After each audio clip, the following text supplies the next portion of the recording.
جو شخص کامل ہوتا ہے وہ کبھی دوست کا راز فاش نہیں کرتا۔ جو درویش دنیا کو دکھانے کی غرض سے اچھا لباس پہنے، وہ لباس نہیں بلکہ راہ سلوک کا راہزن ہے۔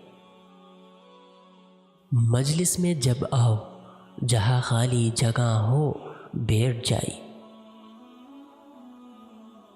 نیک بزرگوں کی کلمات اکسیر کی خاصیت رکھتے ہیں۔ جو درویش خواہش نفسانی سے پیٹ بھر کر کھانا کھائے وہ نفس پرست ہے، درویش نہیں۔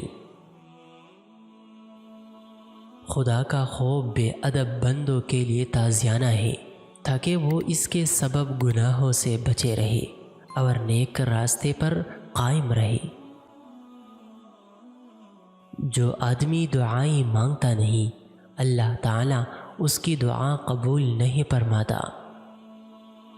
جو شخص محبت کا دعویٰ کرے اور تکلیف کے وقت فریاد کرے، وہ محبت میں صادق نہیں بلکہ کاذب اور دروغ گو ہے۔ درویشی میں راحت نہیں بلکہ دنیا کی مصیبتوں میں مبتلا رہنا ہے۔ درویشی میں سب سے مشکل کام یہ ہے کہ رات کو پاکے سے رہ تاکہ معراج کو پہنچے۔ دنیا والوں کی صحبت فقیر کے دل کو پریشان کر دیتی ہے۔ راہ سلوک میں حوصلہ وسیع چاہیے تاکہ اسرار جگہ پکڑے اور پاش نہ ہونے پائے، کیونکہ راز سر دوست ہے۔